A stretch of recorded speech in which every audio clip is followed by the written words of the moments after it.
이박사 아카데미 운명을 바꾸는 말씀입니다. 좋은 말씀을 새겨 내 운명을 바꿔보자.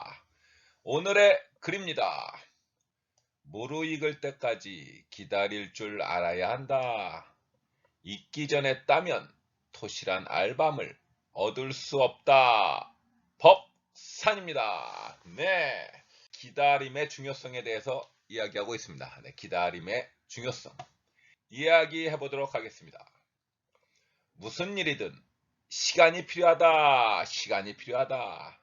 열정적으로 성장하는 시간도 필요하고 조용히 여무는 시간도 필요하다. 네, 멋진 표현이 나왔습니다. 여무는 시간.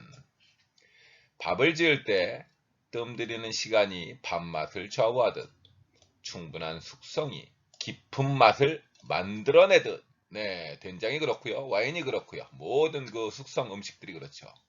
완성을 위한 기다림의 시간이 필요하다. 네, 공감하시죠? 네. 토실한 알밤을 얻기 위해서는 껍질이 터질 때까지 기다려야 한다.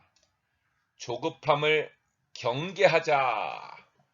느긋하고 꾸준히 할 뿐이다. 네. 이 조급한다고 일이 되나요? 네. 이게 가장 문제입니다. 예. 특히 우리나라 사람들 엄청나게 급합니다. 예. 네. 이 급하다고 하는 게 좀 빨리빨리 하는 게 예, 장단점이 있습니다. 어떤 루틴이 굉장히 그 표준화되어 있다. 딱 아주 그냥 포맷이 딱 잡혀 있다. 이런 것들은 빨리빨리 해도 됩니다. 예. 하지만 좀 예측하기 어렵고 뭔가 새로운 일을 만들어내야 되고 문제를 해결해야 되고 이런 것들은 조급하게 내야 할 수가 없습니다. 예. 하면 할수록 실수할 확률이 굉장히 커지죠. 예. 그러니까 문제에 따라 틀리다고 생각하면 됩니다. 예. 빨리빨리 해야 될 것은 아주 틀에 박혀 있고 아주 표준화되어 있는 그런 일들은 생산성을 높이기 위해서 빨리빨리 해야 됩니다. 그러기 위해서 자동화 같은 것도 도입을 하는 거고요. 하지만 그렇지 않은 대부분의 일들, 문제라고 합니다. 문제. 예, 이 프로블럼이 발생을 하면 문제 해결을 위해서는 조급하게 한다고 되지 않습니다. 심각하게 고민을 해봐야 됩니다. 고찰을 해봐야 되고요. 반성을 해봐야 됩니다. 왜 그런지 원인을 파악해봐야 되죠. 그래서 그 조급함으로는 절대 그 문제를 해결할 수가 없습니다. 이 알밤의 예를 들었는데요. 네, 터지도 않았을 때 까봅니다. 그 당연히 여물지도 않았는데요. 조그만 그 알갱이들이 들어있죠. 여물 때까지 기다려야 되는데요. 씨앗을 뿌려놓고 이거 왜 자라고 있나? 왜 안 자라지? 하면서 땅을 파헤칩니다. 그 씨앗이 남아나나요? 다 망쳐버리는 겁니다. 이 조급함이 일을 망치는 경우가 굉장히 많습니다. 그래서 느긋하고 꾸준히 할 뿐이다. 네, 핵심은 이겁니다. 느긋하고 꾸준히 할 뿐이다.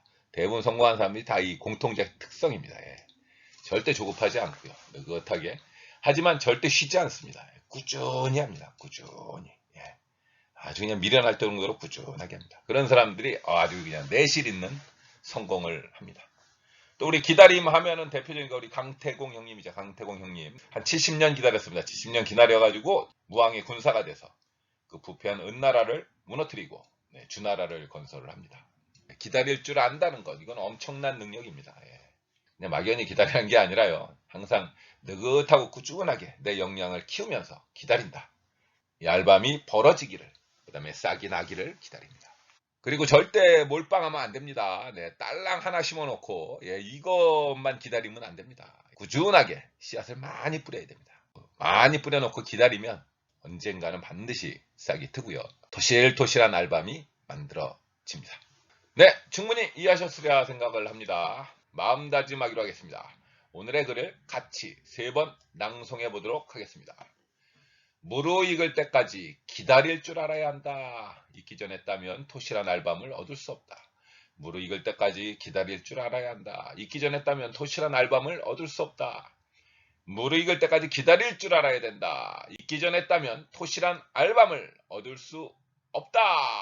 법산이었습니다. 이것으로 마치겠습니다. 어라차차 화이팅. 신바람 이박사였습니다.